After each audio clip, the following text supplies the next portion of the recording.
বিএনপির নেতাকর্মীদের নামে কোনো রাজনৈতিক মামলা নেই, দুর্নীতি, অগ্নিসন্ত্রাস আর হামলার কারণে মামলা হয়েছে বলে জানিয়েছেন প্রধানমন্ত্রী শেখ হাসিনা।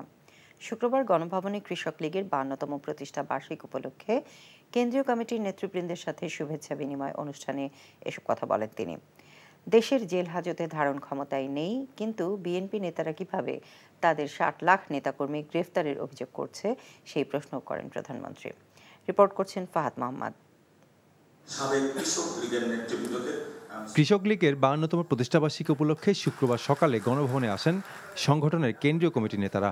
তারা প্রধানমন্ত্রী শেখ হাসিনাকে ফুল দিয়ে অভিনন্দন জানান। উপস্থিত নেতাকর্মীদের সাথে শুভেচ্ছা বিনিময় করেন প্রধানমন্ত্রী। এই সময় প্রধানমন্ত্রী বলেন, খাদ্য ও পুষ্টি নিরাপত্তা নিশ্চিতে আওয়ামী লীগ সরকার বরাবরই কৃষির উন্নয়নে গুরুত্ব দিয়ে আসছে, যার সুফল পাচ্ছে দেশের মানুষ। কিন্তু কৃষিতে বিএনপি কখনো মনোযোগ দেয়নি বলে অভিযোগ করেন প্রধানমন্ত্রী। যে দেশের মানুষ একসময় খালি নুন ভাত পেত না, ভাতের জন্য কান্নাকাটি করত, আর যাকে ডাল ভাত খাওয়ানোর প্রতিশ্রুতি দেওয়া হয়েছিল, আর কেউ কেউ তো আবার এক ধাপ এসে ভাতের বদলে আলু খেতে বলতো। এখন মানুষ কিন্তু আর নুন ভাত ডাল ভাতের জন্য কাঁদে না, এখন মাছ খেতে চায়, মাংসের দাম বাড়লো কেন, ডিমের দাম বাড়লো কেন, মুরগির দাম বাড়লো কেন, এই পর্যায়ে এসছে। তো আমি মনে করি যে যারা নুন ভাত জোগাড় করতে পারতো না, বা তারা এখন মাছ, মাংস, ডিম, মুরগির কথা যে বলে, এটাও তো একটা উন্নয়ন, কত ধাপ মানুষ উপরে উঠে গেছে, সেটাই হলো বাস্তবতা। বিএনপি নেতাকর্মীদের বিরুদ্ধে চলমান মামলা প্রসঙ্গে প্রধানমন্ত্রী বলেন, তাদের বিরুদ্ধে কোনো মামলা রাজনৈতিক নয়, সব সহিংসতা আর দুর্নীতির মামলা। বিএনপি নেতাকর্মীদের বিরুদ্ধে থাকা মামলা দ্রুত শেষ করে শাস্তি নিশ্চিত করা জরুরি বলে মন্তব্য করেন সরকার প্রধান। 2013 সালে 14 সালের ইলেকশন ঠেকাতে যে তারা যে অগ্নিসন্ত্রাস করেছিল, সেই মামলা তাদের বিরুদ্ধে আছে, দুর্নীতির মামলা, গ্রেনেড হামলার মামলা, অস্ত্র পাচারের মামলা, এদের মামলা তো তাদের বিভিন্ন অপরাধের উপর মামলা। মিথ্যা কান্নাকাটি করে আছে, সব জায়গায় বলে আছে এত লক্ষ লোক গ্রেপ্তার। আমাদের সারা দেশে যত জেলখানা আছে, সেখানে যে ধারণ ক্ষমতা, তারা যত লক্ষ লোক গ্রেপ্তার বলতেছে, সেই লোক তো, তাদের লোক যদি ভরা থাকে তাহলে কিন্তু অন্য কোনো অপরাধী আর নাই। তার মানে যত অপরাধী আছে জেলে, সব অপরাধী বিএনপির অপরাধী। কৃষিতে টেকসই উন্নয়ন করতে হলে সমবায়ের মাধ্যমে কৃষিকাজ করতে হবে উল্লেখ করে শেখ হাসিনা আরো বলেন, এটা করতে পারলে কোনোদিন দেশে খাদ্য ঘাটতি হবে না। আমার কৃষকদের আমি সাহায্য করব, আমি নিজে টাকায় করব। Fahad Mohammad, NTV news, Dhaka. ভিন্ন ভিন্ন পন্থায় জুলুম নির্যাতনের মাধ্যমে আওয়ামী লীগ দেশটাকে মগের মুল্লুকে পরিণত করেছে, এমন অভিযোগ করেছেন বিএনপি মহাসচিব মির্জা ফখরুল ইসলাম আলমগীর। শুক্রবার গণমাধ্যমে পাঠানো এক বিবৃতিতে তিনি এই অভিযোগ করে বলেন, অব্যাহত গতিতে বানোয়াট ও ভিত্তিহীন মামলা করে বিরোধী নেতাকর্মীদের পর্যদস্তু ও নাজেহাল করা হচ্ছে। দিনাজপুর জেলা বিএনপি সহ অঙ্গ সংগঠনের নেতাদের জামিন নামঞ্জুর করে কারাগারে পাঠানোর ঘটনায় গভীর উদ্বেগ প্রকাশ করেন তিনি। বিবৃতিতে মির্জা ফখরুল বলেন, শাসক গোষ্ঠী অবৈধ ক্ষমতা ধরে রাখতে সারা দেশে বিএনপি সহ বিরোধী দলের উপর নির্যাতনের মাত্রা বৃদ্ধি করেছে। নেতাকর্মীদের জামিন না দিয়ে কারাগারে প্রেরণের মাধ্যমে গোটা দেশকেই ক্ষমতাসীনরা কারাগারে পরিণত করেছে। মির্জা ফখরুল বলেন, স্বৈরাচারের সমালোচনা বন্ধ করতে এসব পন্থা নেওয়া হয়েছে। রাজনৈতিক প্রতিহিংসার কারণেই বিএনপির নেতাকর্মীদের জেলে আটকে রাখা হয়েছে অভিযোগ করে বিএনপি সিনিয়র যুগ্ম মহাসচিব রিজভী আহমেদ বলেছেন, আওয়ামী লীগ যে খেলায় মেতেছে তারা অচিরেই পরাজিত হবে। নেতাকর্মীদের মুক্তির দাবিতে জাতীয় প্রেস ক্লাবের সামনে জিয়া প্রজন্ম দল আয়োজিত প্রতিবাদ সমাবেশে তিনি এসব কথা বলেন। রিজভী আহমেদ বলেন, বিএনপি নেতাকর্মীদের অপরাধের কারণে জেলে নেওয়া হচ্ছে না, বরং রাজনৈতিক প্রতিহিংসার কারণে তাদের অনেককেই সরকার কারাগারে বন্দী করে রেখেছে। জোর করে ক্ষমতা টিকিয়ে রাখতে জনসমর্থনহীন সরকার বিরোধী নেতাকর্মীদের ওপর শুধু অত্যাচারই নয়, সাধারণ জনগণের ওপরও শোষণ নিপীড়ন চালানো হচ্ছে বলেও অভিযোগ তার।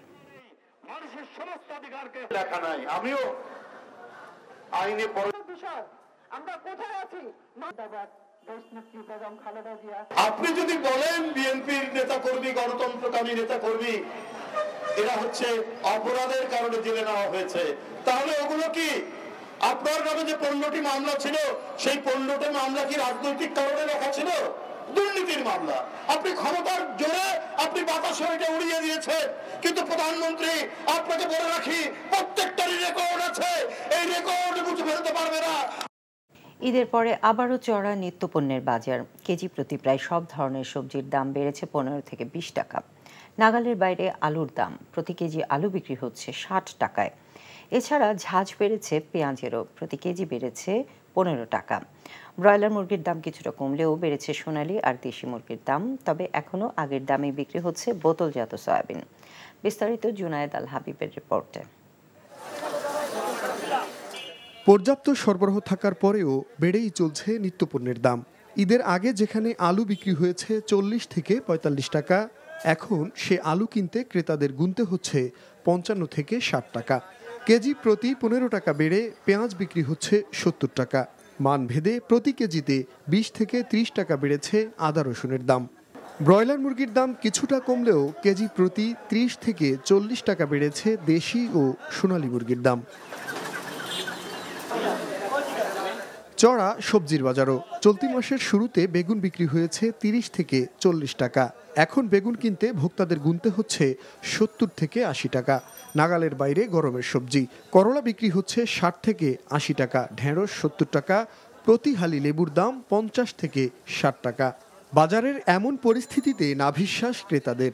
আপনিও জানেন বাজার অবস্থা কি, আমিও জানি সাধারণ মানুষ না খেয়ে মরতেছে। এটাই মনিটরিং, যতক্ষণ সেল থাকে ততক্ষণ কমই থাকে, সেল শেষ তাদেরই শেষ। জিনিসের দাম বেশি, কি করবে এখন, পরিস্থিতির শিকার সবাই। বিক্রেতাদের অভিযোগ, কোনো কারণ ছাড়াই দাম বাড়িয়ে দেয় পাইকারি বিক্রেতারা, যার ফলে বাড়তি দামে বিক্রি করতে হচ্ছে তাদের। এখানে আমাদের কিছু না, আমরা কম কিনতে পারলে কম বেচতে পারবো, বেশি কিনালে বেশি বেচবো। এটা মেন হচ্ছে জায়গা মতো হাটে হাটে আর হচ্ছে মোকামে। বলার আগে এদের আগে 250, এর একটু দাম একটু কমছে, 200। সোনালি রেট বাড়ছে, দেশিরও রেট বাড়ছে। ওদের মধ্যে দাম কম ছিল, অনেক ডাবল হয়ে গেছে, সব কিছু দাম একটু বাড়তে ঠিক আছে, রোজা থেকে দাম অত। এদিকে তেলের দাম বৃদ্ধির প্রভাব পড়েনি বাজারে। আগের দামই বিক্রি হচ্ছে সয়াবিন। এছাড়া চাল, ডাল সহ অন্যান্য পণ্য বিক্রি হচ্ছে পূর্বের চড়া দামেই। জুনায়েদ আল হাবিব, এনটিভি নিউজ, ঢাকা।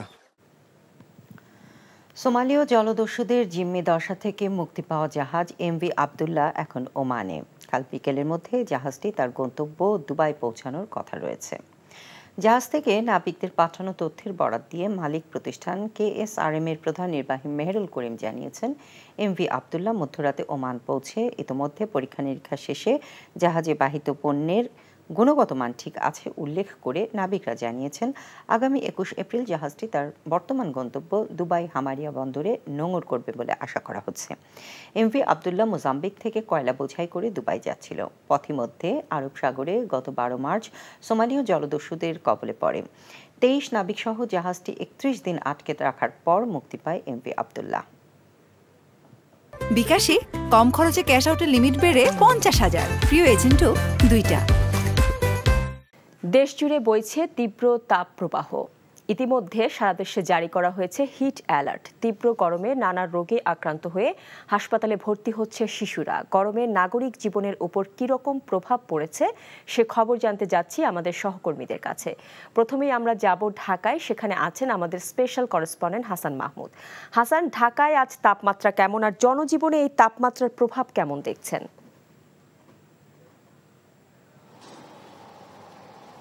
আসলে এই এপ্রিল মাস জুড়েই প্রতি বছরই গরম, আর মূলত এটি গ্রীষ্মকাল, এবং এই বৈশাখের শুরুতেই কিন্তু এই উত্তাপটা পড়ে, এবং এটি প্রথম নয়, বরাবরের মতোই প্রতি বছরই এটি হচ্ছে। এইবারও সর্বোচ্চ তাপমাত্রা গতকাল রেকর্ড করা হয়েছিল চুয়াডাঙ্গায় 41.5 ডিগ্রি।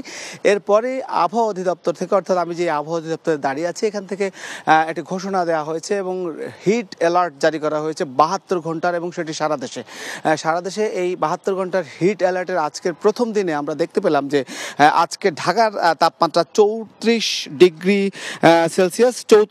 সেলসিয়াস হলেও যেটি বলা হয় যে ফিলস লাইক, অর্থাৎ অনুভব হচ্ছে 42 ডিগ্রি, এমনটি বলা হচ্ছে।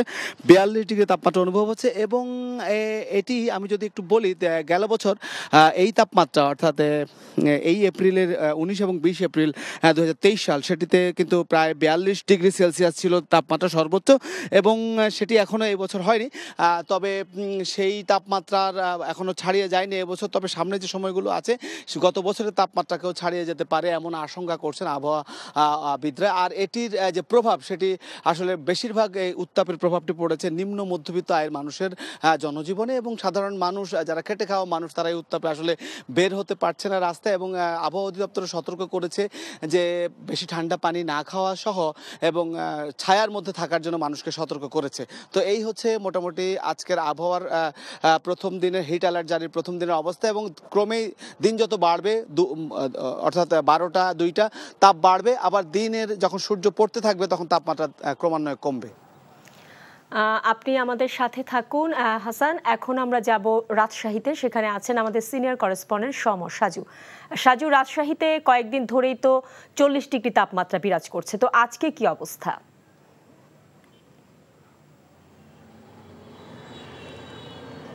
হ্যাঁ শাওন, গত 3 দিন থেকে রাজশাহীতে তীব্র দাবদাহ বিরাজ করছে। গতকাল সেই তাপমাত্রা 41 ডিগ্রি সেলসিয়াসে উঠেছিল। তবে আজকে সকালে আমরা যেটা খোঁজ দিয়েছি, এই কেবল সকাল 10টা বাজে, এরই মধ্যে তাপমাত্রা 33 ডিগ্রি সেলসিয়াস অতিক্রম করেছে। তো আবহাওয়া অফিসের যে তথ্য তারা বলছে যে আজকেও আবহাওয়ার যে সর্বোচ্চ তাপমাত্রা সেটা গতকালের মতোই হবে, অর্থাৎ তীব্র দাবদাহ। তারা বলছে যে আরও কয়েকদিন এই অবস্থা বিরাজ করবে।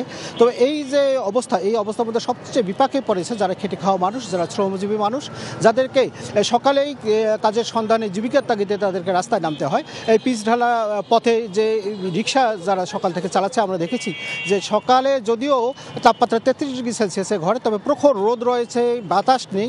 এ কারণেই রিক্সা চালকরা এবং শ্রমজীবী মানুষ এরই মধ্যে ঘেমে উঠেছে। তারা এরই মধ্যে আমরা দেখছি যে তারা ছায়া আশ্রয় দেওয়ার চেষ্টা করছে। আর তথ্য আপনাকে জানিয়ে রাখি যে আগামীকাল থেকে সরকারি স্কুলগুলো খুলবে, এরই মধ্যে বেসরকারি স্কুলগুলো খুলেছে। আমরা অভিভাবকদের সাথে কথা বলেছি, তারা বলেছে যে যেহেতু তীব্র তাপদাহ চলছে, বাচ্চাদের শিশুদের কথা চিন্তা ভাবনা করে যেন সকালে মর্নিং শিফটে স্কুল করা হয়, সকাল 10টার মধ্যে যেন স্কুল শেষ করা হয়। শাওন। সোমালি জলদস্যুদের জিম্মি দশা থেকে মুক্তি পাওয়া জাহাজ এমভি আবদুল্লাহ এখন ওমানে। কাল বিকেলের মধ্যে জাহাজটি তার গন্তব্য দুবাই পৌঁছানোর কথা রয়েছে। জাহাজ থেকে নাবিকদের পাঠানো তথ্যের বরাত দিয়ে মালিক প্রতিষ্ঠান KSRM এর প্রধান নির্বাহী মেহরুল করিম জানিয়েছেন, এমভি আবদুল্লাহ মধ্যরাতে ওমান পৌঁছানোর পর জাহাজে বাহিত পণ্যের গুণগত মান পরীক্ষা নিরীক্ষা করা হয়। আগামী 21 এপ্রিল জাহাজটি তার বর্তমান গন্তব্য দুবাই হামারিয়া বন্দরে নোঙর করবে বলে আশা করছেন নাবিকরা। এমভি আবদুল্লাহ মোজাম্বিক থেকে কয়লা বোঝাই করে দুবাই যাচ্ছিল। পথিমধ্যে আরব সাগরে গত 12 মার্চ সোমালি জলদস্যুদের কবলে পড়ে। 23 নাবিক সহ জাহাজটি 31 দিন আটকে রাখার পর মুক্তি পায় এমভি আবদুল্লাহ। দেশজুড়ে চলছে হিট অ্যালার্ট। গতকাল থেকে 3 দিনের জন্য এই অ্যালার্ট জারি করা হয়। তবে যেভাবে তাপপ্রবাহ চলছে তাতে হিট অ্যালার্ট বাড়তে পারে বলে জানিয়েছে আবহাওয়া অধিদপ্তর। পুরো এপ্রিল জুড়েই তাপপ্রবাহ বজায় থাকবে বলে স্বস্তির সম্ভাবনাও নেই। মে মাসেও তাপপ্রবাহ থাকার আশঙ্কা রয়েছে। স্থানীয়ভাবে 2-1 স্থানে বৃষ্টি হবার সম্ভাবনার কথা জানিয়েছে আবহাওয়া অফিস। এদিকে তাপপ্রবাহের কথা বিবেচনায় নিয়ে দেশের সকল সরকারি প্রাথমিক বিদ্যালয়ের অ্যাসেম্বলি বন্ধ রাখার নির্দেশনা জারি করেছে প্রাথমিক ও গণশিক্ষা মন্ত্রণালয়। পরবর্তী নির্দেশনা না দেওয়া পর্যন্ত এই সিদ্ধান্ত বহাল থাকবে।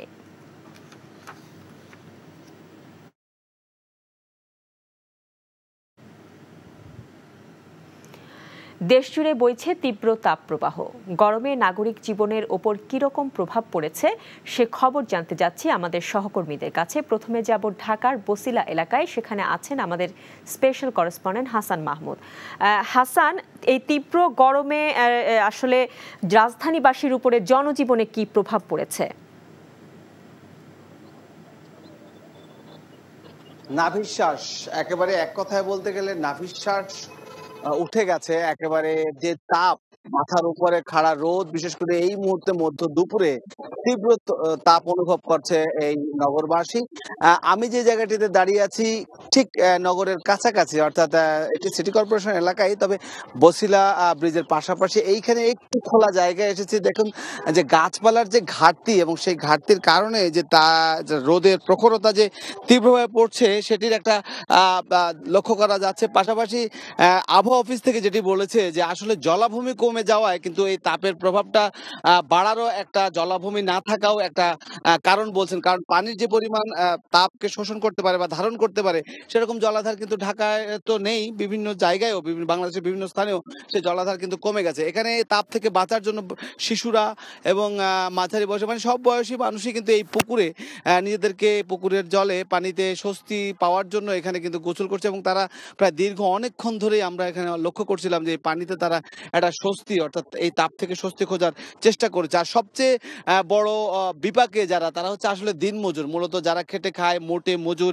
বা ভ্যান চালক, রিক্সা চালক, যারা মূলত এই কাজগুলো পেশাগুলো করে জীবিকা নির্বাহ করে, তারা কিন্তু এই রোদে কিন্তু ব্যাপক সমস্যায় পড়েছে। অর্থাৎ তীব্র তাপে তাদের এই কাজগুলো করতে ব্যাপক বেগ পেতে হয়েছে। ঢাকার বিভিন্ন এলাকায় আমরা ঘুরে দেখেছি যে যেহেতু ঈদের পরের প্রভাবটি এখনো রয়েছে, মানুষ এখনো আসেনি, রাস্তাঘাট কিছুটা ফাঁকা, তার মধ্যে এই রোদ থেকে বাঁচতেও মানুষ কিন্তু কিছুটা আশ্রয় অর্থাৎ ছায়ায় খোঁজার চেষ্টা করছে। আরেকটি বিষয়, আবহাওয়া অফিসে ছিলাম, সেই আবহাওয়া অফিস যেটি জানিয়েছে যে এই এপ্রিলের যে কয়েকটি দিন রয়েছে এতে তাপ প্রবাহ কমার সম্ভাবনা নেই, বরঞ্চ এই 3 দিন যে তাপ অ্যালার্ট অর্থাৎ হিট অ্যালার্ট জারি করা হয়েছে, সেই হিট অ্যালার্ট 3 দিন পরে আবারও জারি করা হতে পারে।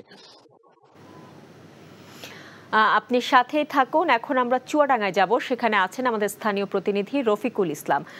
রফিক, চুয়াডাঙ্গায় কয়েকদিন ধরেই তো 41 ডিগ্রির ওপর তাপমাত্রা, তো হিট অ্যালার্টও জারি করা হয়েছে, কি অবস্থা জনজীবনের?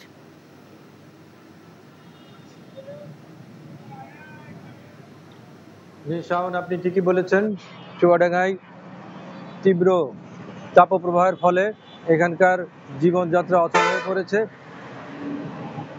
পবিত্র রমজান, পবিত্র ঈদুল ফিতর এবং পয়লা বৈশাখের ছুটির পর আগামীকাল থেকে মাধ্যমিক পর্যায়ে প্রাথমিক এবং সরকারি কলেজ খোলার কথা আছে। তবে এই তীব্র তাপপ্রবাহের কারণে যে সমস্ত শিক্ষা প্রতিষ্ঠানগুলো খোলার কথা আছে সেখানে আমরা জানতে পেরেছি সেখানে প্রাথমিকে অ্যাসেম্বলি নির্দেশ বন্ধ করার নির্দেশনা দেওয়া হয়েছে প্রাথমিক অধিদপ্তর থেকে, এবং মাধ্যমিক পর্যায়ে থেকেও বলা আছে যে প্রাকৃতিক দুর্যোগ হলে পরে স্কুলে অ্যাসেম্বলি করা যাবে না। তো সেক্ষেত্রে আগামীতে গ্রীষ্মকালীন ছুটি আছে, সেই ছুটিটা যদি আগে নিয়ে আসা যায় তাহলে হয়তো এই তাপপ্রবাহ শিক্ষার্থীদের জন্য অনেক উপকারে আসবে বলে তারা জানিয়েছে। এই তাপপ্রবাহের ফলে চুয়াডাঙ্গাতে সাধারণত বেলা 11টার পর থেকে 4টা পর্যন্ত রাস্তাঘাটে মানুষের উপস্থিতি চোখে পড়ে কম, কারণ এখানে এই শৈত্যপ্রবাহ, এই তীব্র তাপপ্রবাহের ফলে মানুষের যে চলাচল সেটা ব্যাহত হচ্ছে। এখন যাব যশোর ও দিনাজপুরের সহকর্মীদের কাছে। আমরা প্রথমে যাব যশোরে, সেখানে আছেন আমাদের স্টাফ করেসপন্ডেন্ট সাইফুল ইসলাম সজল। সজল, যশোরে আজ তাপমাত্রা কত আর সার্বিক চিত্র কেমন আমাদের জানাবেন?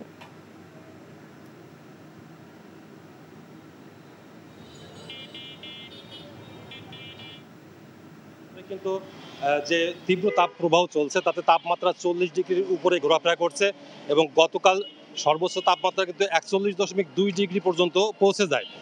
আজকে এই মুহূর্তে যশোরের তাপমাত্রা ইতিমধ্যেই 40 ডিগ্রিতে পৌঁছেছে এবং আবহাওয়া অফিসের যে পূর্বাভাস আছে সেটা হলো যে 3-3:30টার দিকে তাপমাত্রা, সর্বোচ্চ তাপমাত্রা 42 ডিগ্রির কাছাকাছি পৌঁছে যাবে।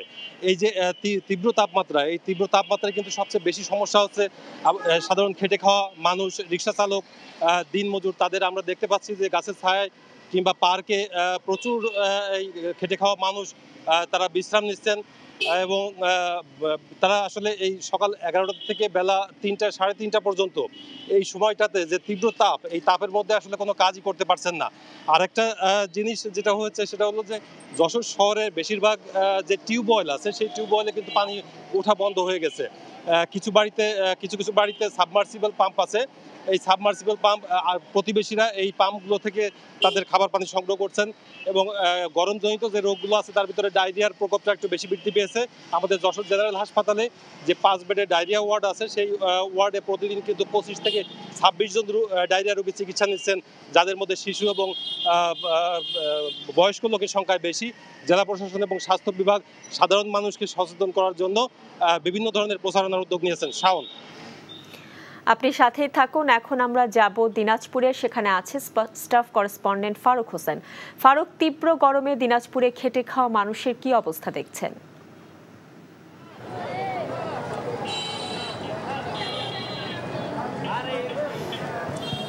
শাওন, আমি এই মুহূর্তে দাঁড়িয়ে আছি দিনাজপুর সদর হাসপাতালের সামনে। অর্থাৎ আজকে আমি এই যে আপনার 12টার সময় খবর নিয়ে দেখেছি, আজকে তাপমাত্রা 35 ডিগ্রি সেলসিয়াস বিরাজ করছে এবং এই তাপমাত্রা কিন্তু বিকেল 3টার পর আরও বাড়তে পারে। আরেকটি জিনিস বলে রাখি যে গত 6 দিন থেকে তাপমাত্রা 35 থেকে 37 ডিগ্রি মধ্যে বিরাজ করছে। আর এখানে খেটে খাওয়া মানুষ, বিশেষ করে নিম্ন আয়ের মানুষ, তাদের অবস্থা কিন্তু মানে শোচনীয়। অর্থাৎ তারা এই প্রচণ্ড গরমের কারণে কাজকর্ম করতে পারছেন না।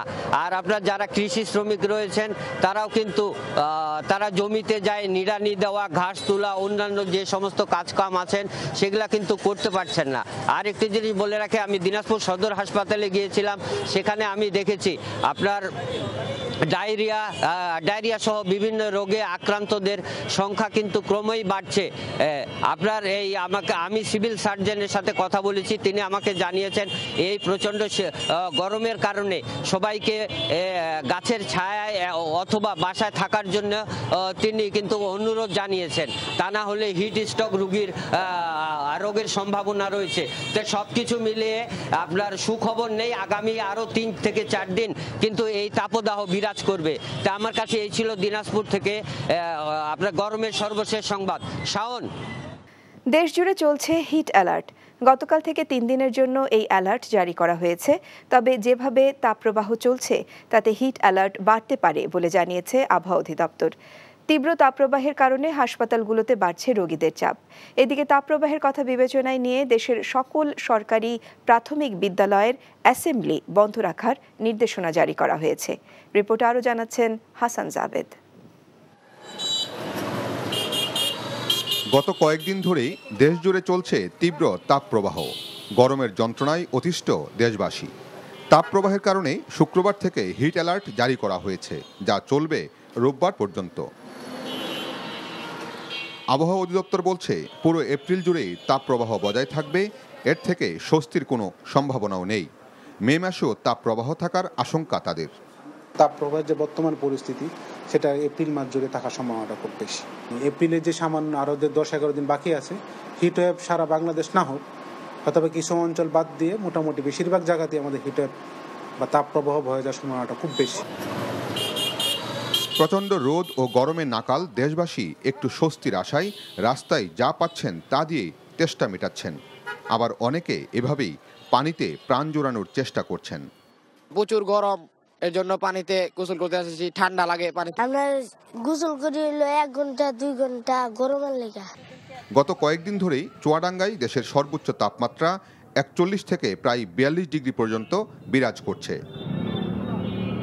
অতি গরমে দেশের বিভিন্ন হাসপাতালে বাড়ছে রোগীর সংখ্যা। এই অবস্থা চলতে থাকলে রোগীর চাপ আরও বাড়বে বলে আশঙ্কা স্বাস্থ্য বিশেষজ্ঞদের। স্বাভাবিকের থেকে কয়েক গুণ বেশি রোগী আমরা প্রত্যেকদিন ভর্তি করাচ্ছি। এই যে রোগীগুলো আমাদের কাছে আসছেন, তাদের বেশিরভাগই আসছেন গরমজনিত বিভিন্ন উপসর্গ নিয়ে। যদি স্পষ্ট করে বলি তাহলে গরমজনিত ডায়রিয়া, শ্বাসকষ্ট, পানিশূন্যতা, প্রস্রাব ইনফেকশন এবং হিট স্ট্রোক জনিত কিছু লক্ষণ নিয়ে তারা আমাদের কাছে আসছেন। এদের একটি বড় অংশই হলো বয়স্ক এবং শিশু রোগী। এদিকে ঈদ ছুটির পর রোববার থেকে শিক্ষা প্রতিষ্ঠানগুলো খুলছে, তাই তাপপ্রবাহের কথা বিবেচনায় নিয়ে দেশের সকল সরকারি প্রাথমিক বিদ্যালয়ের অ্যাসেম্বলি বন্ধ রাখার নির্দেশনা জারি করেছে প্রাথমিক ও গণশিক্ষা মন্ত্রণালয়। পরবর্তী নির্দেশনা না দেয়া পর্যন্ত এই সিদ্ধান্ত বহাল থাকবে। Hasan Javed, NTV news, Dhaka. এবারের ঈদ যাত্রায় সড়ক, নৌ ও রেলপথে দুর্ঘটনায় 438 জন প্রাণ হারিয়েছেন, আহত হয়েছে 1424 জন। সকালে ঢাকা রিপোর্টার্স ইউনিটি মিলনায়তনে এক সংবাদ সম্মেলনে এ তথ্য তুলে ধরেন বাংলাদেশ যাত্রী কল্যাণ সমিতির মহাসচিব মোজাম্মেল হক চৌধুরী। তিনি অভিযোগ করেন, এবারের ঈদ যাত্রা নির্বিঘ্ন করতে সরকারের নীতি নির্ধারকরা কাগজে কলমে অনেক পদক্ষেপ নিলেও তার বাস্তবায়ন দেখা যায়নি। যার ফলে গত বছরের চেয়ে এবছর বেড়েছে দুর্ঘটনা, একই সঙ্গে বেড়েছে প্রাণহানির সংখ্যা। বলেন, সড়কে এবছর সবচেয়ে বেশি প্রাণ গেছে মোটরসাইকেল দুর্ঘটনায়। দেশের মহাসড়কগুলোতে মোটরসাইকেলের অবাধ চলাচল, অদক্ষ চালক, ফিটনেসবিহীন যানবাহন, অতিরিক্ত যাত্রী পরিবহন, বেপরোয়া যানবাহন চালানোই এসব দুর্ঘটনার অন্যতম কারণ বলে তিনি জানান।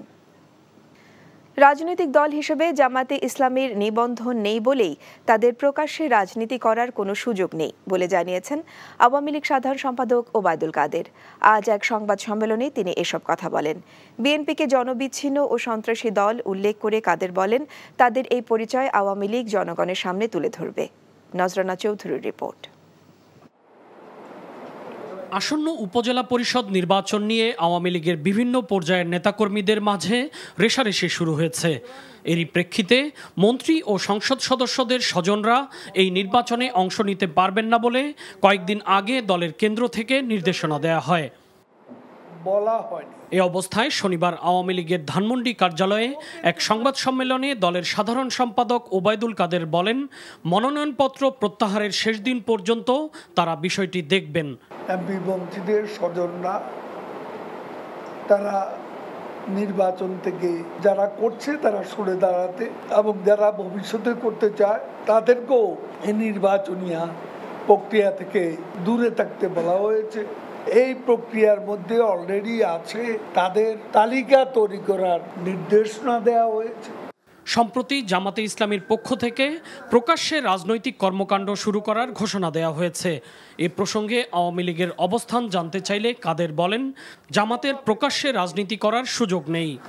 প্রকাশ্য রাজনীতিতে আসতে সবার সমাবেশ করতে অনুমতি তো লাগবে। আগামী 5 বছর যেহেতু নির্বাচনের মাধ্যমে সরকার পরিবর্তনের কোনো সুযোগ নেই, তাই পেছনের দরজা দিয়ে সরকার পরিবর্তনের জন্য বিএনপি বিদেশিদের কাছে ধর্ণা দিচ্ছে বলেও অভিযোগ করেন আওয়ামী লীগ সাধারণ সম্পাদক। তাদেরকে জনগণের কাছে আরো বিচ্ছিন্ন, আরো অপ্রাসঙ্গিক করে তোলার প্রয়াস আমরা চালাতে পারি, কারণ বিএনপি এখন রাজনৈতিক দলের পরিচয় দেওয়ার মতো অ্যাকসেপ্টেবিলিটি তারা হারিয়ে ফেলেছে। কানাডার ফেডারেল আদালত পর্যন্ত সন্ত্রাসী দল হিসাবে চিহ্নিত করেছে। উপজেলা পরিষদ নির্বাচন চলাকালে আওয়ামী লীগের তৃণমূল থেকে জেলা পর্যায় পর্যন্ত সব ধরনের সম্মেলন এবং কমিটি গঠন প্রক্রিয়া বন্ধ থাকবে বলেও জানান দলের সাধারণ সম্পাদক ওবায়দুল কাদের। নজরানা Chowdhury, NTV news, Dhaka. সরকারের ভেতরেই তামাকজাত পণ্য উৎপাদনকারী প্রতিষ্ঠানের সুবিধাভোগীরা কলকাঠি নাড়ে বলে মন্তব্য করেছেন তামাক বিরোধী বিভিন্ন সংগঠকরা। সেই সুবিধাভোগীরাই তামাকজাত পণ্য রপ্তানির 25% শুল্ক উঠিয়ে নিয়েছে। তাই অবিলম্বে শুল্ক পুনর্বহালের দাবি জানান অর্থনীতিবিদরা। তামাকজাত পণ্যের কর নীতিমালা তৈরির পাশাপাশি কর বাড়ানোর তাগিদ দিয়েছেন তামাক বিরোধী সংগঠনগুলো। আরও জানাচ্ছেন শফিক শাহিন। তামাক বিরোধী কয়েকটি সংগঠন জাতীয় প্রেস ক্লাবে তামাকে কর বাড়ানোর প্রাক বাজেট আলোচনায় তামাকের ক্ষতিকর প্রভাবের চিত্র তুলে ধরে। আলোচনায় বক্তারা জানান, বর্তমানে তামাকজাত পণ্যে করের হার 58.4%, তা বাড়িয়ে 63% করার দাবি জানান তারা। একই সাথে বিদ্যমান কর নীতিমালাকে জটিল উল্লেখ করে তা শক্তিশালী ও সহজ করার দাবি বক্তাদের। কর বাড়ানো, দাম বাড়ানো, তো সেটার মাধ্যমে যদি আমরা কিছু সাফল্য অর্জন করতে পারি, অন্তত জনস্বাস্থ্যের ক্ষেত্রে তামাকের ব্যবহার, সিগারেটের ব্যবহার, বিড়ির ব্যবহার কমিয়ে, তাহলে সেটা আমরা করবো না কেন? স্বল্প মানুষের দাম বাড়ে এবং তাদের ছেড়ে দেয়। এখানে বলা হয়েছে প্রায় 15 লক্ষ প্রাপ্তবয়স্ক মানুষ তারা ধূমপানের থেকে চলে আসবে এবং 10 লক্ষ শুরুই করতে পারবে না তরুণ, যাদের পয়সা হাতে কম। ট্যাক্স অ্যাডমিনিস্ট্রেশনটাকে আরও জোরদার করা, সরকার এই প্রত্যন্ত অঞ্চলে এগুলোকে ট্যাক্স নেটের মধ্যে আনা, যাতে করে আমরা এই জনগণকে সুরক্ষা প্রদান করা যাবে, একই সাথে আমাদের সরকার রেভিনিউটা বাড়বে। অর্থনীতিবিদ ও তামাক বিরোধী জোটের আহ্বায়ক ডক্টর কাজী খলিকুজ্জামান আহমেদ অভিযোগ করেন, সরকারের ভেতরের দুষ্টচক্র তামাকজাত পণ্য উৎপাদনকারী প্রতিষ্ঠানগুলো থেকে সুবিধা নেয়। অনেকগুলো দুষ্টচক্র সব জায়গায় আছে। সেই দুষ্টচক্রগুলো আমাদের যে সঠিক সিদ্ধান্ত যেটা সরকার নেয়, সঠিক পদক্ষেপ যেটা নেয়, সেটাকে বাস্তবায়িত হতে দেয় না এবং প্রতিষ্ঠানগুলোকে কাজ করতে দেয় না। যেখানে প্রতিষ্ঠান কাজ না করে সেখানে যত ভালো নীতি হোক, যত ভালো আইনই হোক, আমরা যেটা চাচ্ছি সেটা সেই পথে আমরা আগাতে পারবো। আমেরিকান ক্যান্সার সোসাইটির গবেষণা বলছে তামাকের বাৎসরিক রাজস্ব আয় 22,000 কোটি টাকা হলেও স্বাস্থ্যের অর্থনৈতিক ক্ষতি 30,000 কোটি টাকা। Shafiq Shahin, NTV news, Dhaka. বাজারে লাফিয়ে লাফিয়ে দাম বাড়ছে মুরগির। সোনালীর কেজি এখন 380 টাকায় ঠেকেছে, আর দেশি মুরগির কেজি 700 টাকা। তবে এখনও সয়াবিন তেলের দাম বর্ধিত দাম কার্যকরী হয়নি বাজারে। অন্যদিকে বাড়তি দামে বিক্রি হচ্ছে আলু এবং পেঁয়াজ। এছাড়া বাজারে সব ধরনের সবজির দামও বাড়ছে। হাসানুল শাওনের রিপোর্ট। রমজান থেকেই বাজারে বাড়তি দামে বিক্রি হচ্ছে সব ধরনের মুরগি। ঈদে সেই দাম আরও বেড়ে যায়, যা এখনও কমছে না। এখন প্রতি কেজি ব্রয়লার বিক্রি হচ্ছে 220 টাকায়। তবে ঈদের পরে কয়েক দফা দাম বেড়েছে সোনালী মুরগির। কেজি বিক্রি হচ্ছে 380 টাকায়। এছাড়া দেশি মুরগির কেজি এখন 700 টাকায় ঠেকেছে। ঈদের আগের দিন তো নিয়ে গেলাম 360 টাকা করে, এখন 380 টাকা 20 টাকা মনে হচ্ছে বেড়ে গেছে। বলতেছে যে এক গরমের কারণ, দ্বিতীয়ত বলতেছে সাপ্লাই কম, এই জন্য মুরগির দাম বাড়তি। এখনও বাজারে কার্যকর হয়নি ভোজ্য তেলের নতুন দাম। 1 লিটার সয়াবিনের দাম 4 টাকা বাড়িয়ে 167 টাকা নির্ধারণ হলেও বাজারে এখনও বিক্রি হচ্ছে 163 টাকায়। তেলের কোম্পানিগুলো নতুন দামে বাজারে তেল সরবরাহ শুরু করলেই দাম বাড়বে বলে জানান বিক্রেতারা। আমরা আগে রেডি, আমরা যে রেট পাইতেছি ওই রেডি, আগে যে রেট ছিল ওই রেডি বিক্রি হচ্ছে এখনো 163 1 লিটার। টিকে গ্রুপের আছে কিছু, তারপর আপনার ফ্রেশের আছে কিছু, ওগুলি গায়ে রেট 800 টাকা আছে, 800 টাকা রেটে বিক্রি করতেছে 5 লিটার। বাজারে বাড়তি দামে বিক্রি হচ্ছে আলু, কেজি এখন 50 টাকা। আর দেশি পেঁয়াজের দামও বাড়তি, কেজি বিক্রি হচ্ছে 60 টাকায়। এত দাম দিয়ে আলু কেনা যায়, আলু 30 টাকা 35 টাকা হলে ঠিক আছে আর কি আলুর দাম, ঠিক আছে। বর্তমানে অনেক বাড়ছে আলুর দাম। রোজা আলু বেচছে আপনার 35-40 টাকা কেজি, আর আজকে বর্তমানে আলু 50 টাকা কেজি বেচতেছে। অন্যদিকে বাজারে ঈদের পর থেকে কিছুটা বেড়েছে সব ধরনের সবজির দাম। সবজির দাম বাড়তি বর্তমানে, কষ্ট মষ্ট করে চলতেছে। আমরা না কিনা তো উপায় নাই, না খায় উপায় নাই। কাঁকরোল বেচতেছি 100 টাকা কেজি, ঠিক আছে, এটা 50 টাকা কেজি, 70 টাকা কেজি। টমেটো 40 টাকা কেজি, দাম কমই তো আছে। এছাড়া গরম আবহাওয়ায় বাজারে চাহিদা বেড়েছে তরমুজের। বড় আকারের তরমুজের দাম কিছুটা বাড়তি, কেজি বিক্রি হচ্ছে 50 থেকে 60 টাকায়। Hasanul Shaon, NTV news, Dhaka. দু একটি গণমাধ্যমে পুলিশের সাবেক আইজি বেনজির আহমেদের যে অঢেল সম্পদের তথ্য তুলে ধরা হয়েছে, সেই তথ্য অনেকাংশেই মিথ্যা ও ভিত্তিহীন বলে দাবি করেছেন বেনজির আহমেদ। শনিবার নিজের ভেরিফাইড ফেসবুক পেজে একটি ভিডিও আপলোড করেন বেনজির আহমেদ। তার যে বিশাল সম্পদের চিত্র তুলে ধরা হয়েছে, তার দালিলিক প্রমাণ দেওয়ার আহ্বান জানান তিনি। বলেন, কেউ প্রমাণ দিতে পারলে প্রমাণদাতাকে সেই সম্পদ বিনামূল্যে দিয়ে দেওয়া হবে।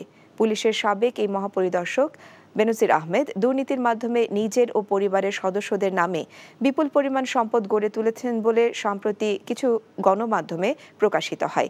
ভিডিও বার্তায় নিজের সম্পদ প্রসঙ্গে বেনজির আহমেদ বলেন, তার এবং তার পরিবারের যে সম্পত্তি আছে তার প্রত্যেকটির বিপরীতে অর্থের উৎস সহ সংশ্লিষ্ট ট্যাক্স ফাইলে যথাযথভাবে উল্লেখ করা আছে। আবহাওয়া অনুকূলে থাকায় চলতি মৌসুমে ব্রাহ্মণবাড়িয়ায় বোরো ধানের বাম্পার ফলন হয়েছে। ইতোমধ্যে শুরু হয়েছে উৎপাদিত ফসল ঘরে তোলার কাজ। কৃষকরা জানান, ফলন ভালো হলেও ধানের বাজার দর কম হওয়ায় তারা হতাশ। কৃষি বিভাগ জানিয়েছে, কৃষকদের স্বার্থ রক্ষায় সরকার ভর্তুকির মূল্যে সার সহ প্রণোদনার আওতায় বিভিন্ন উপকরণ বিনামূল্যে সরবরাহ করছে। ব্রাহ্মণবাড়িয়া থেকে শিহাবুদ্দিন বিপুর পাঠানো রিপোর্ট।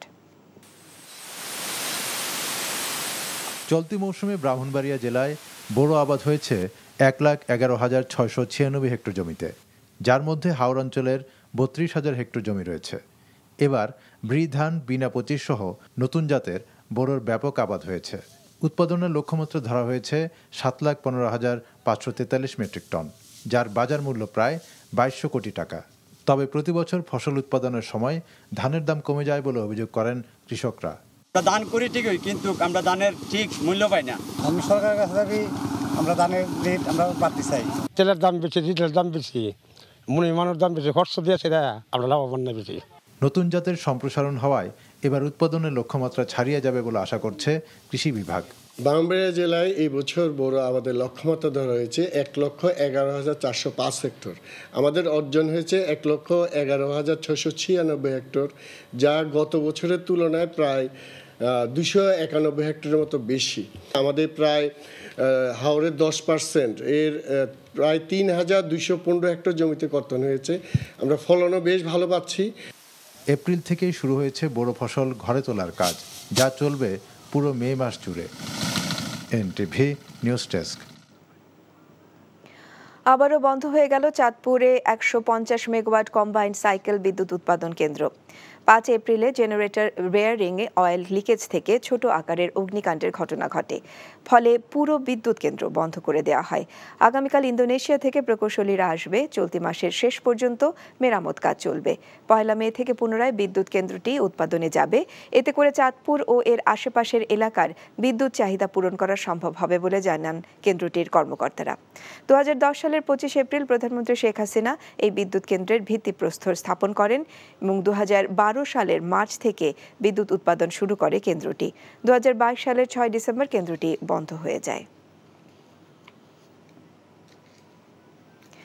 গ্রাহকের 5 কোটি টাকা নিয়ে নিখোঁজ চাঁদপুর পূবালী ব্যাংকের নতুন বাজার শাখার ম্যানেজার শ্রীকান্ত নন্দী সহ 8 কর্মকর্তাকে বদলি করা হয়েছে। পূবালী ব্যাংকের কুমিল্লা অঞ্চলের ব্যবস্থাপক জহিরুল ইসলাম জানান, ম্যানেজার শ্রীকান্ত নন্দীর এখনও খোঁজ মেলেনি। গ্রাহকের টাকা নিয়ে যাওয়ার ঘটনায় ব্যাংকের একাধিক তদন্ত টিম কাজ করছে। একই সাথে নিখোঁজ হবার ঘটনায় সাধারণ ডায়েরি এবং এক গ্রাহকের করা মামলার তদন্ত কাজ করছে পুলিশ। গত 4 এপ্রিল থেকে খোঁজ পাওয়া যাচ্ছে না ম্যানেজার শ্রীকান্ত নন্দীর, তবে এতে ব্যাংকের গ্রাহক সেবায় কোনো বিঘ্ন হবে না জানিয়ে জহিরুল ইসলাম জানান, ব্যাংকের নতুন কর্মকর্তারা কাজ করবেন। চলমান তীব্র তাপদাহের কারণে সারা দেশে স্কুল, কলেজ ও মাদ্রাসায় ছুটি ঘোষণা করেছে সরকার। ঘোষণা অনুযায়ী প্রাথমিক বিদ্যালয় আগামী 27 এপ্রিল পর্যন্ত এবং মাধ্যমিক পর্যায়ের স্কুল, কলেজ এবং মাদ্রাসায় আগামী 28 এপ্রিল পর্যন্ত ছুটি ঘোষণা করা হয়েছে। তবে আবহাওয়া পরিস্থিতির পরিবর্তন সাপেক্ষে এই সিদ্ধান্তের পরিবর্তন হতে পারে বলেও জানিয়েছে।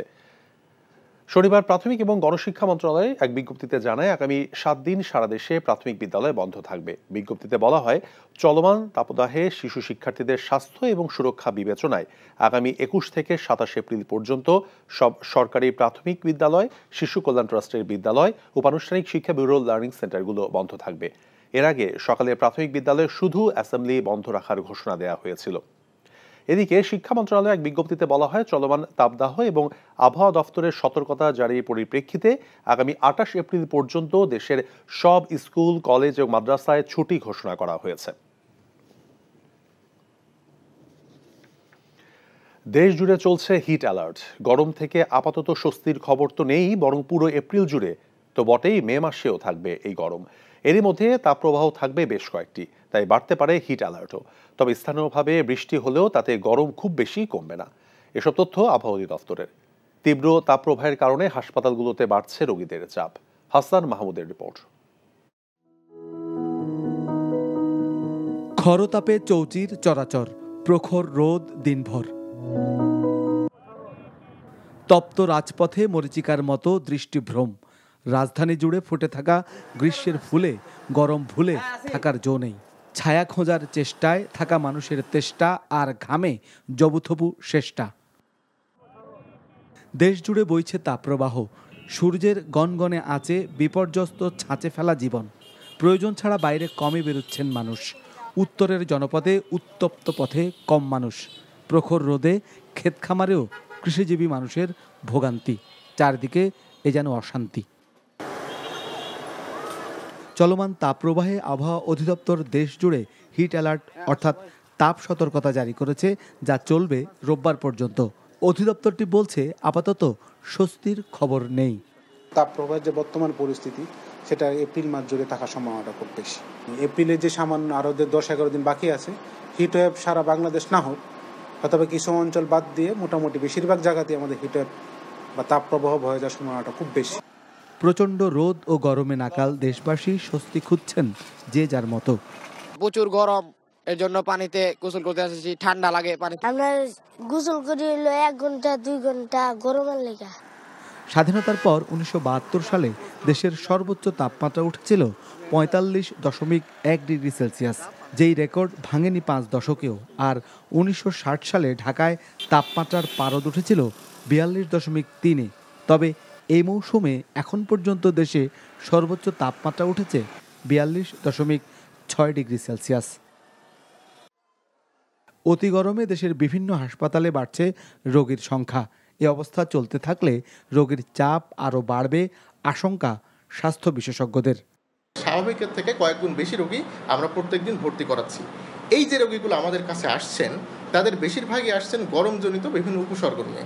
যদি স্পষ্ট করে বলি তাহলে গরমজনিত ডায়রিয়া, শ্বাসকষ্ট, পানিশূন্যতা, প্রস্রাব ইনফেকশন এবং হিট স্ট্রোক জনিত কিছু লক্ষণ নিয়ে তারা আমাদের কাছে আসছেন। এদের একটি বড় অংশই হলো বয়স্ক এবং শিশু রোগী। শীত চলে গেলে সূর্যের উত্তরায়ণ ঘটে আর লম্বভাবে কিরণ পড়ে এ অঞ্চলে বৃদ্ধি হয় তাপমাত্রা। মে এবং এপ্রিল জুড়ে থাকে সর্বোচ্চ তাপমাত্রা। অতি নগরায়ন এবং অপরিকল্পিত নগর ব্যবস্থা এবং এই যে জলাধার যে তাপ শোষণ করে সেটি কমে যাওয়া সহ নানা কারণকে দুষছেন বিশেষজ্ঞরা। তারা বলছেন তাপমাত্রা কমাতে সবাইকে ভাবতে হবে, গড়ে তুলতে হবে সবুজায়ন। Hasan Mahmud, NTV news, Dhaka. বিকাশে কম খরচে ক্যাশ আউটের লিমিট বেড়ে ৫০,০০০, প্রিয় এজেন্টও ২টা। গ্রাহকের ৫ কোটি টাকা নিয়ে নিখোঁজ চাঁদপুর পূবালী ব্যাংকের নতুন বাজার শাখার ম্যানেজার শ্রীকান্ত নন্দী সহ ৮ জন কর্মকর্তাকে বদলি করা হয়েছে। পূবালী ব্যাংকের কুমিল্লা অঞ্চলের ব্যবস্থাপক জহিরুল ইসলাম জানান, ম্যানেজার শ্রীকান্ত নন্দীর এখনও খোঁজ মেলেনি। গ্রাহকের টাকা নিয়ে যাওয়ার ঘটনায় ব্যাংকের একাধিক তদন্ত টিম কাজ করছে। একই সাথে নিখোঁজ হবার ঘটনায় সাধারণ ডায়েরি এবং এক গ্রাহকের করা মামলার তদন্ত কাজ করছে পুলিশ। গত ৪ এপ্রিল থেকে খোঁজ পাওয়া যাচ্ছে না ম্যানেজার শ্রীকান্ত নন্দীর। তবে এতে ব্যাংকের গ্রাহক সেবায় কোনো বিঘ্ন হবে না জানিয়ে জহিরুল ইসলাম জানিয়েছেন, ব্যাংকের নতুন কর্মকর্তারা কাজ করবেন। ঘুষ দিয়ে চাকরি পাওয়ার কারণে দেশের দুর্নীতি আশঙ্কাজনক হারে বাড়ছে বলে মন্তব্য করেছেন ভূমিমন্ত্রী বাবু নারায়ণ চন্দ্র চন্দ। দুপুরে খুলনা শিল্পকলা একাডেমিতে নদী মেলার উদ্বোধনী অনুষ্ঠানে তিনি কথা বলেন। স্যার, যা লাগে ব্যবস্থা করেন, আমার ছেলেটা চাকরি হোক। এই যে টাকা দেওয়ার প্রবণতা, যে চাকরি নিচ্ছে পরে বলে টাকা দিয়ে এখন ভোগান্তি হচ্ছে, টাকাটা দিলেন কেন? এবং অনেক এত থার্ড ক্লাস লোক তাদের কাছে টাকা দিচ্ছে, কি অমুক দিয়ে চাকরি করাই দেবো, পরে আমার কাছে সালিশি আসে। একজন দেখলাম ৩০ লক্ষ টাকা নিয়েছে ৫-৭ জন লোকের কাছ থেকে। এই যে জনগণ, আমরা নাগরিক, আমরাও যদি মরাল না হই তাহলে শুধু কি অফিসার সরকার আপনাদের মরাল করবে? আপনাদেরকে সৎ করে দেবে? নিজের বিবেককেও সৎ করতে হবে। আমরা নিজেরা জাতিগতভাবেই তো করাপশনের দিকে চলে যাচ্ছি। বাজারে লাফিয়ে লাফিয়ে দাম বাড়ছে মুরগির। সোনালির কেজি এখন ৩৮০ টাকায় ঠেকেছে আর দেশি মুরগির দাম ৭০০ টাকায়। তবে এখনও সয়াবিন তেলের বর্ধিত দাম কার্যকর হয়নি বাজারে। অন্যদিকে বাড়তি দামে বিক্রি হচ্ছে আলু এবং পেঁয়াজ। এছাড়া বাজারে সব ধরনের সবজির দামও বাড়ছে। হাসানুল শাওনের রিপোর্ট। রমজান থেকেই বাজারে বাড়তি দামে বিক্রি হচ্ছে সব ধরনের মুরগি। ঈদে সেই দাম আরও বেড়ে যায়, যা এখনও কমছে না। এখন প্রতি কেজি ব্রয়লার বিক্রি হচ্ছে ২২০ টাকায়। তবে ঈদের পরে কয়েক দফা দাম বেড়েছে সোনালী মুরগির। কেজি বিক্রি হচ্ছে ৩৮০ টাকায়। এছাড়া দেশি মুরগির কেজি এখন ৭০০ টাকায় ঠেকেছে। ঈদের আগের দিন তো নিয়ে গেলাম ৩৬০ টাকা করে, এখন ৩৮০ টাকা ২০ টাকা মনে হচ্ছে বেড়ে গেছে। বলতেছে যে এক গরমের কারণ, দ্বিতীয়ত বলতেছে সাপ্লাই কম, এই জন্য মুরগির দাম বাড়তি। এখনও বাজারে কার্যকর হয়নি ভোজ্য তেলের নতুন দাম। ১ লিটার সয়াবিনের দাম ৪ টাকা বাড়িয়ে ১৬৭ টাকা নির্ধারণ হলেও বাজারে এখনও বিক্রি হচ্ছে ১৬৩ টাকায়।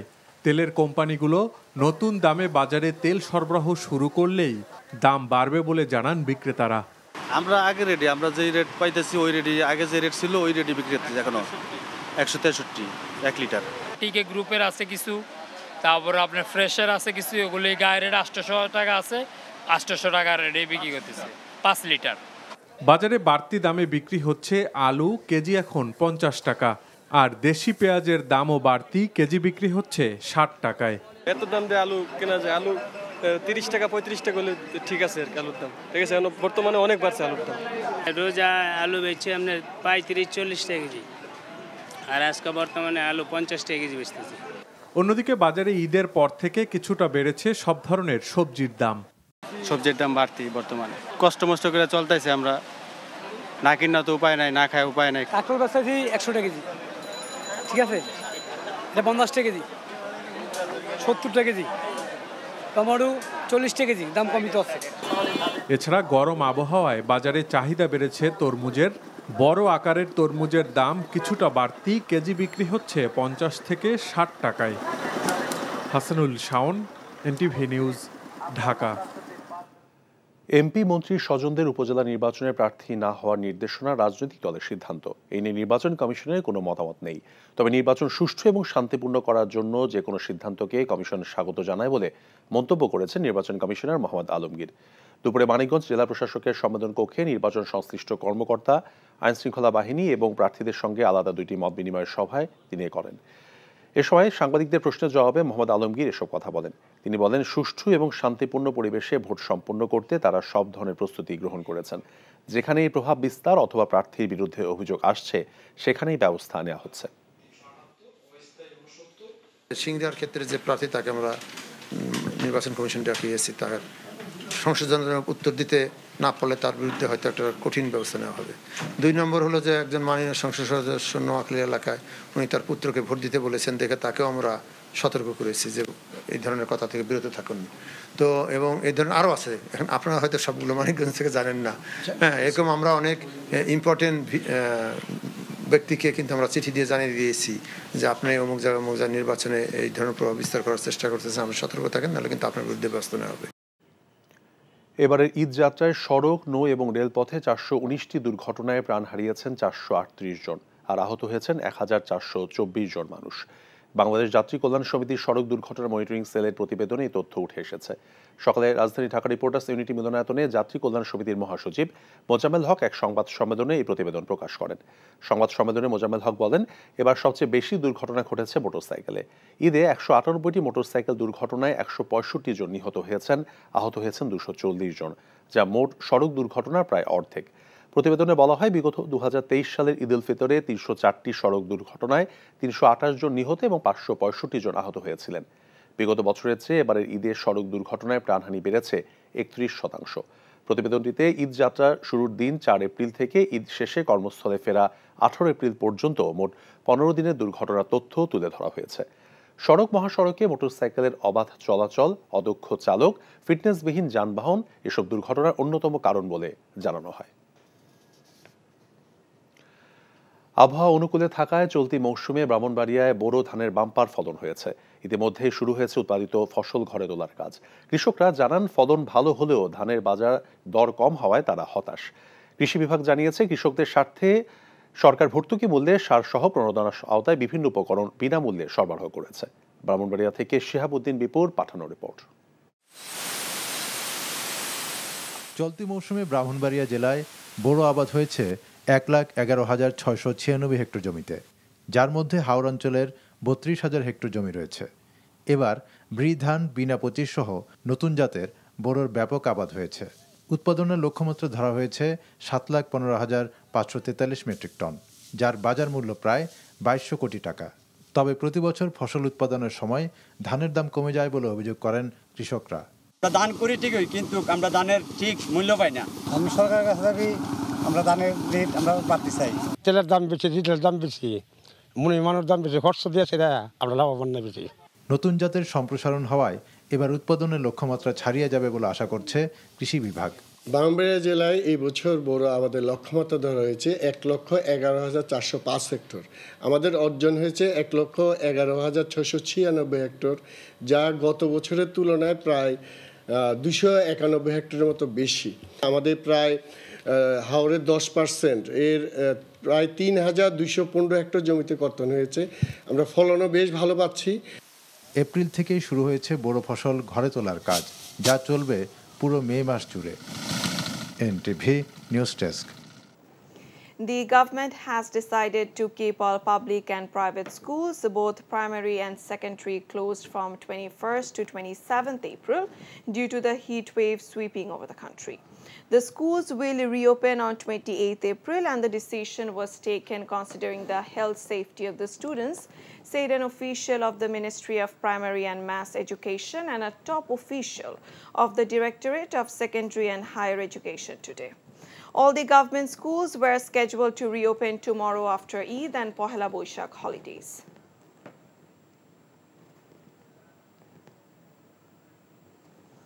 Temperatures across Bangladesh continue to rise amid heat wave alert as the scorching summer sends the mercury rise past 40 degrees Celsius in parts of the country.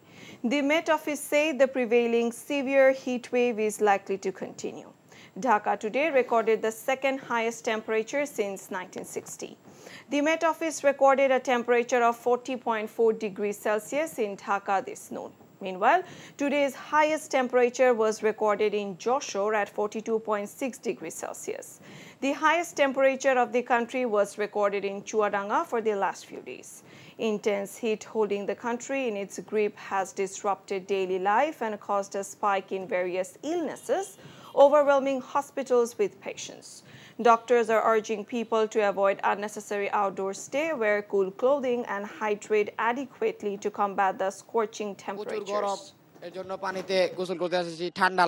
আমরা গোসল করি হলো 1 ঘন্টা 2 ঘন্টা গরমের লেগে তাপপ্রবাহের যে বর্তমান পরিস্থিতি সেটা এপ্রিল মাস জুড়ে থাকার সম্ভাবনাটা খুব বেশি। এপ্রিলে যে সামান্য আরো যে 10-11 দিন বাকি আছে, হিট ওয়েভ সারা বাংলাদেশ না হোক, অথবা কিছু অঞ্চল বাদ দিয়ে মোটামুটি বেশিরভাগ জায়গাতেই আমাদের হিট ওয়েভ বা তাপপ্রবাহ হয়ে যাওয়ার সম্ভাবনাটা খুব বেশি। At least 407 people were killed and 1,398 others injured in 399 road crashes in 15 days during the recent Eid ul-Fitr holidays, said a report of the Passenger Welfare Association of Bangladesh on Saturday. Comparing with the journeys during Eid ul-Fitr in 2023, the numbers of road crashes in the country increased by 31.25%, deaths by 28.08%, and injured people by 147.43% in the ongoing year. This year, in the same period from 4th April to 18th April, a total of 24 people were killed and 21 were injured in 18 railways accidents, and 7 people were killed and 5 were injured in 2 waterways accidents, the report said. Mozammel Haq Choudhury, Secretary General of Bangladesh Jatri Kollan Samiti, revealed the information at a press conference at Dhaka Reporters Unity this morning. Awami League General Secretary Obaidul Qadir said Jamaat Islami has no scope to continue politics openly as the party has no registration in the Election Commission. He said this at a press conference today. Qadir also termed BNP as communal force, kingpin of corruption and money laundering, and urged all to resist them. He claimed BNP is now disoriented as its leader is staying in London and workers have become frustrated. BNP activists also don't believe that the party has any future. Qadir said those who failed in waging movement and resisting polls are now criticizing the government. রাজনীতিতে আসতে সবার সমাবেশ করতে অনুমতি তো লাগে, তো তারা দেন রেজিস্টার। তাদেরকে জনগণের কাছে আরো বিচ্ছিন্ন, আরো অপ্রাসঙ্গিক করে তোলার প্রয়াস আমরা চালাতে পারি, কারণ বিএনপি এখন রাজনৈতিক দলের পরিচয় দেওয়ার মতো অ্যাকসেপ্টেবিলিটি তারা হারিয়ে ফেলেছে। কানাডার ফেডারেল আদালত পর্যন্ত সন্ত্রাসী দল হিসাবে চিহ্নিত করেছে। The government is arresting the leaders and the activists of the Bangladesh Nationalist Party, BNP, due to utter fear, claimed BNP leader Rizvi Ahmed today. He made the remark while addressing a rally held in front of the BNP central office in Dhaka's Noyapolton area in protest against the recent arrest of BNP leader Habibur Rashid Harun. Rizvi further said Awami League has established one-party rule silencing opposing voices while BNP has struggled to restore democracy in the country. ভয় থেকে এই গ্রেফতার, এই জন্য ওরা প্রকাশ্য কিছু বলতে পারে না, ওরা তলে তলে কাজ করে। দেখবেন মুখে যেটা বলে তলে তলে করে আরেকটা। ইসরায়েলের বিমান বাংলাদেশে কি করে আসলো? বাংলাদেশের এয়ারপোর্টে মানুষ বলে, লোকে বলে শেখ হাসিনার জন্য 1 বাক্স ভর্তি শুভেচ্ছা বাণী পাঠানো হয়েছিল। People from all walks of life bid farewell to Shiv Narayan Das, one of the designers of the first flag of Bangladesh and a freedom fighter, by placing wreaths on the coffin of deceased at the central Shohid Minar. When the body of Shiv Narayan Das was taken to the central Shohid Minar at 10:30 a.m., a guard of honor was given by the district administration. Representatives from various cultural organizations, institutions paid tributes to him by laying wreaths till 12 p.m. Shiv Narayan Das died at 9:25 a.m. on Friday at the ICU of Bangabandhu Sheikh Mujib Medical University Hospital at the age of 78. According to the family, Shiv Narayan Das's eyes have been donated to Shandhani and his body will be donated to BSMMU. His body was supposed to be handed over to BSMMU in the afternoon after people paid tribute to him at his village home in Kumilla. Now cricket. Bangladesh national team cricketers trained in the newly installed tracks at the Bangabandhu National Stadium for fitness training ahead of their upcoming T20 series against Zimbabwe. Cricket returned to the venue for the first time in 19 years since the country's cricket had moved to Sher-e-Bangla National Cricket Stadium in 2005. Former cricketer and assistant manager of BCB's Cricket Management Department, Shahriar Nafees, was present at the historical stadium and recalled his old memories. The training began at early in the morning. The cricketers held a mild running session in the new 400-meter track and then did a 40-meter sprint.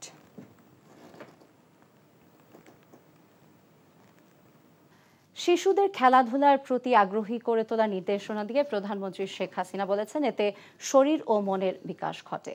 একই সঙ্গে দেশীয় খেলাধুলার প্রতি গুরুত্ব দেওয়ারও তাগিদ দিয়েছেন তিনি। বঙ্গবন্ধু এবং বঙ্গমাতা প্রাথমিক বিদ্যালয় ফুটবল টুর্নামেন্টের ফাইনাল শেষে পুরস্কার বিতরণী অনুষ্ঠানে সরকার প্রধান বলেন, খেলাধুলার মাধ্যমে শিশুদের দেশপ্রেম তৈরি হয়। আরও জানাচ্ছেন মুকসিবুল হাসান। বঙ্গমাতা শেখ ফজিলাতুন্নেসা মুজিব প্রাথমিক বিদ্যালয় গোল্ড কাপ ফুটবল টুর্নামেন্টের 11তম আসরের ফাইনাল দেখতে রাজধানীর আর্মি স্টেডিয়ামে উপস্থিত হন প্রধানমন্ত্রী শেখ হাসিনা।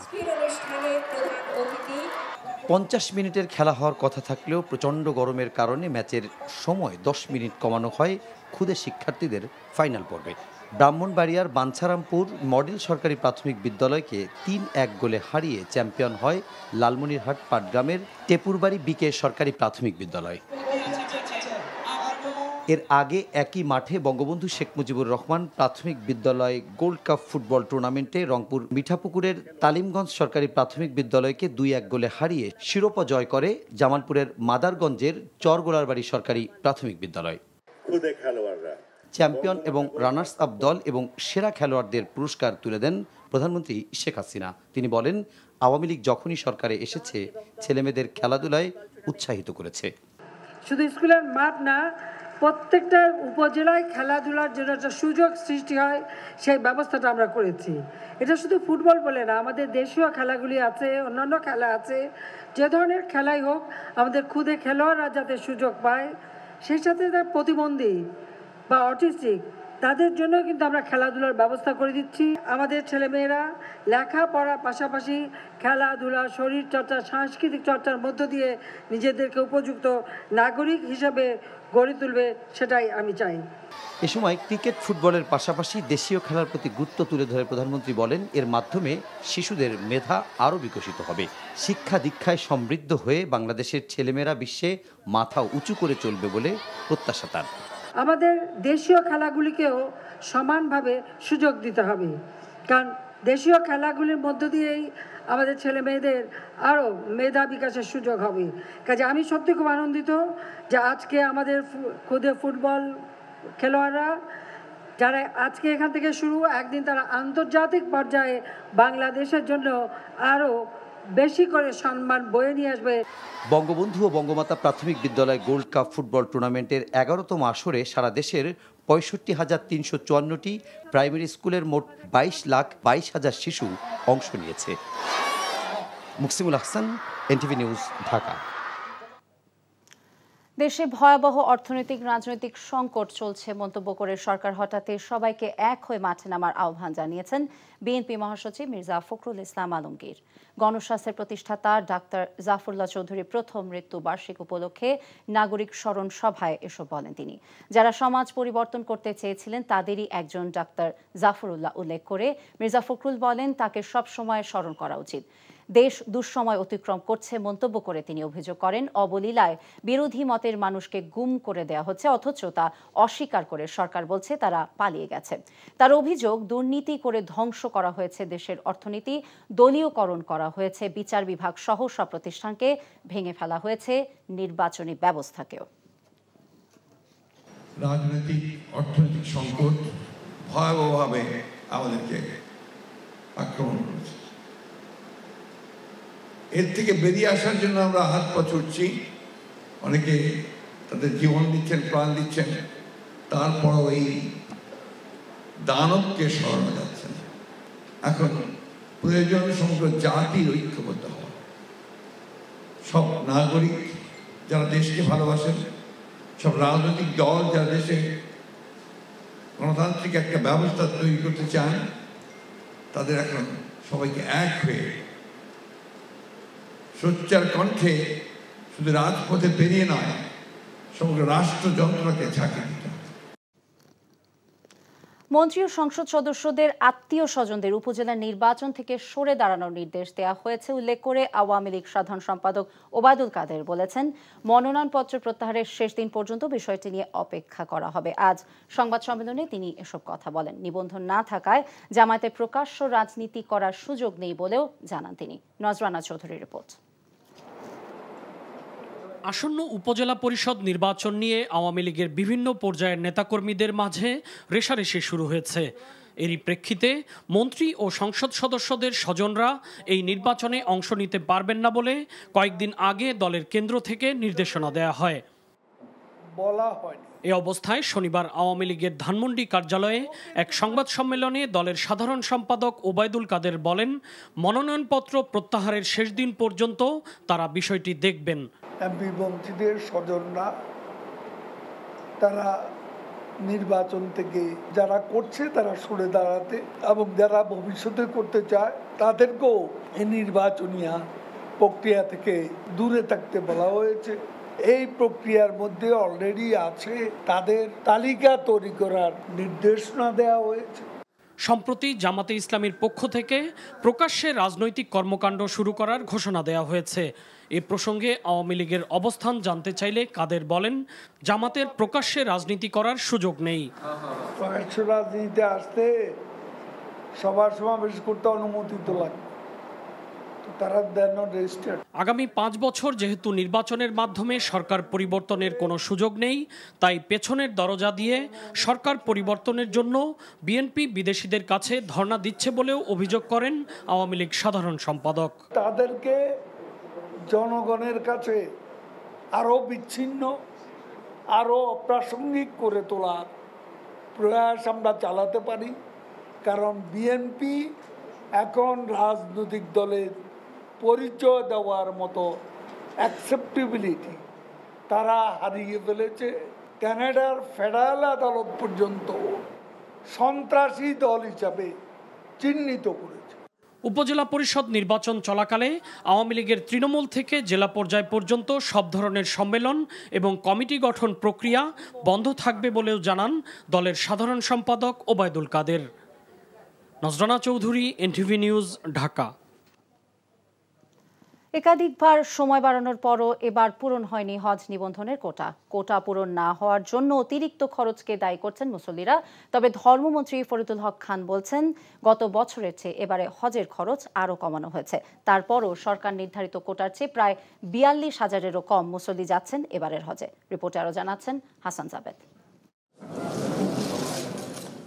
রাজধানীর ওসমানী স্মৃতি মিলনায়তনে হজযাত্রীদের নিয়ে প্রশিক্ষণ কর্মসূচির আয়োজন করা হয়। 4 দিনব্যাপী এই প্রশিক্ষণে 30,000 হজযাত্রী অংশ নেন। হজের সময় করণীয় ও সার্বিক ব্যবস্থা নিয়ে হজযাত্রীদের হাতে কলমে শিখিয়ে দিতেই কর্মসূচি নেয় মন্ত্রণালয়। প্রশিক্ষণ কর্মসূচির উদ্বোধন শেষে ধর্মমন্ত্রী বলেন, এবছর হজের কোটা পূরণ না হলেও শুধুমাত্র প্রধানমন্ত্রীর ইচ্ছায় খরচ কমানো হয়েছে। দোয়া চাই আপনাদের কাছে মাননীয় প্রধানমন্ত্রী শেখ হাসিনার জন্য, যার কারণে আজকে এত টাকা কমাইতে পারছি আমরা। ওনার নির্দেশনায় আমরা যাবতীয় কিছু থেকে সব, সরকারে কিন্তু 1 টাকাও লাভ করে না সরকারি হজযাত্রী যারা যায়, আর যারা বেসরকারি যায় তাদের কিছু লাভ করতে হয়। তার মধ্যেও আমরা হিসাব করে সেই কাজটা করেছি যাতে করে আপনাদের উপরে বার্ডেন ও গত বছরের মতো না পড়ে। আল্লাহ তাআলা সেটাও করার তৌফিক দিয়েছে। হজযাত্রীদের সাথে যে কোনো বিরূপ আচরণ কিংবা প্রতারণা করলে এজেন্সির লাইসেন্স বাতিল সহ কঠোর পদক্ষেপ নেয়ার হুঁশিয়ারি দেন ধর্মমন্ত্রী মোহাম্মদ ফরিদুল হক খান। এজেন্সির মালিকদের উপরে কার্যকরী ব্যবস্থা গ্রহণ করা হয় যদি কোনো অন্যায় করে, সেদিক থেকে আমরা লক্ষ্য রাখবো। আপনাদের কাছে অনুরোধ, তাদেরকে আপনারা একটু সহযোগিতা করবেন। ওখানেও আপনারা কমপ্লেন দিতে পারবেন, এসেও আপনারা কমপ্লেন দিতে পারবেন। এবার প্রত্যেকটা আমরা হিয়ারিং করি এবং তাদের যার যতটুকু শাস্তি পাওয়া দরকার ততটুকু আমরা দিই। এবছর হজের জন্য 1,27,198 জনের কোটা থাকা সত্ত্বেও সরকারি এবং বেসরকারিভাবে হজে যাচ্ছেন 85,257 জন।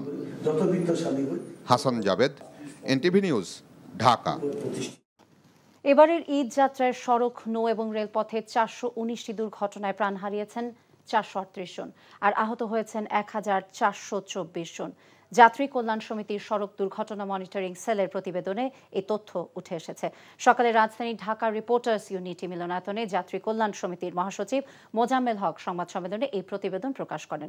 বলেন, সবচেয়ে বেশি দুর্ঘটনা ঘটেছে মোটরসাইকেলে। ঈদে 198টি মোটরসাইকেল দুর্ঘটনায় 165 জন নিহত হয়েছেন, আহত হয়েছেন 240 জন, যা মোট সড়ক দুর্ঘটনার প্রায় অর্ধেক। বিগত বছরের চেয়ে এবারের ঈদে সড়ক দুর্ঘটনায় প্রাণহানি বেড়েছে 31%। গত 4 এপ্রিল থেকে 18 এপ্রিল মোট 15 দিনের দুর্ঘটনার তথ্য তুলে ধরা হয়েছে এই প্রতিবেদনে। সড়ক মহাসড়কে মোটর সাইকেলের অবাধ চলাচল, অদক্ষ চালক, ফিটনেসবিহীন যানবাহন এসব দুর্ঘটনার অন্যতম কারণ বলে জানানো হয়। কিশোরগঞ্জের ঐতিহাসিক পাগলা মসজিদের দানবাক্স থেকে এখন পর্যন্ত 6 কোটি টাকা মিলেছে বলে মসজিদের প্রশাসনিক কর্মকর্তা জানিয়েছেন। এখনও গণনা চলছে। 4 মাস 10 দিন পর কিশোরগঞ্জের ঐতিহাসিক পাগলা মসজিদের 9টি দানবাক্স থেকে 27 বস্তা টাকা পাওয়া গেছে। সেই সঙ্গে মিলেছে বৈদেশিক মুদ্রা এবং সোনার গয়নাও। জেলা প্রশাসক এবং পাগলা মসজিদ কমিটির সভাপতি এবং পুলিশ সুপারের উপস্থিতিতে সকালে মসজিদের 9টি দানবাক্স খোলা হয়। পরে অতিরিক্ত জেলা ম্যাজিস্ট্রেট কাজী মহুয়া মমতাজ সহ 6 জন নির্বাহী ম্যাজিস্ট্রেটের তত্ত্বাবধানে 70 জন ব্যাংক কর্মকর্তা কর্মচারী, পাগলা মসজিদ এবং মাদ্রাসার 34 জন শিক্ষক এবং 102 জন ছাত্র টাকা গণনা শুরু করেন। এর আগে 2023 সালের ডিসেম্বরে দানবাক্স থেকে 6,32 লাখ টাকা পাওয়া গিয়েছিল। বর্তমানে দেশে 213টি নিবন্ধিত নিউজ পোর্টাল রয়েছে জানিয়ে তথ্য এবং সম্প্রচার প্রতিমন্ত্রী মোহাম্মদ আলী আরাফাত বলেছেন, নিবন্ধন এবং আবেদনের বাইরে থাকা পোর্টালগুলো বন্ধ করে দেওয়ার জন্য বিটিআরসিতে তালিকা পাঠানো হচ্ছে। দুপুরে ঢাকা রিপোর্টার্স ইউনিটিতে মিট দি রিপোর্টার্স অনুষ্ঠানে প্রশ্নের জবাবে এসব কথা বলেন তিনি। এছাড়া পত্রিকার অনলাইন সহ বর্তমানে 426টি নিবন্ধিত নিউজ পোর্টাল রয়েছে বলে জানান তিনি। প্রতিমন্ত্রী আরও বলেন, মুক্তিযুদ্ধের অঙ্গীকার হিসেবে মুক্ত গণমাধ্যমের পরিবেশ তৈরি করতে কাজ করছেন তারা। দেশে এখনো তথ্য দেওয়ার ক্ষেত্রে কিছুটা অনীহা রয়েছে উল্লেখ করে প্রতিমন্ত্রী বলেন, তথ্য চাওয়া হলে তথ্য দিতে হবে, কারণ তথ্য না থাকলে অপতথ্য প্রচারের সুযোগ তৈরি হয়। অপতথ্য রোধে সবাইকে একসাথে কাজ করারও আহ্বান জানান তিনি। সরকারের ভেতরেই তামাকজাত পণ্য উৎপাদনকারী প্রতিষ্ঠানের সুবিধাভোগীরা কলকাঠি নাড়ে বলে মন্তব্য করেছেন তামাক বিরোধী বিভিন্ন সংগঠকরা। সেই সুবিধাভোগীরাই তামাকজাত পণ্য রপ্তানির 25% শুল্ক উঠিয়ে নিয়েছে। তাই অবিলম্বে শুল্ক পুনর্বহালের দাবি জানান অর্থনীতিবিদরা। তামাকজাত পণ্যের কর নীতিমালা তৈরির পাশাপাশি কর বাড়ানোর তাগিদ দিয়েছেন তামাক বিরোধী সংগঠনগুলো। আরও জানাচ্ছেন শফিক শাহিন। তামাক বিরোধী কয়েকটি সংগঠন জাতীয় প্রেস ক্লাবে তামাকে কর বাড়ানোর প্রাক বাজেট আলোচনায় তামাকের ক্ষতিকর প্রভাবের চিত্র তুলে ধরে। আলোচনায় বক্তারা জানান, বর্তমানে তামাকজাত পণ্যে করের হার 58.4%, তা বাড়িয়ে 63% করার দাবি জানান তারা। একই সাথে বিদ্যমান কর নীতিমালাকে জটিল উল্লেখ করে তা শক্তিশালী ও সহজ করার দাবি বক্তাদের। কর বাড়ানো, দাম বাড়ানো, তো সেটার মাধ্যমে যদি আমরা কিছু সাফল্য অর্জন করতে পারি, অন্তত জনস্বাস্থ্যের ক্ষেত্রে তামাকের ব্যবহার, সিগারেটের ব্যবহার, বিড়ির ব্যবহার কমিয়ে, তাহলে সেটা আমরা করবো না কেন? স্বল্প মানুষের দাম বাড়ে এবং তাদের ছেড়ে দেয়।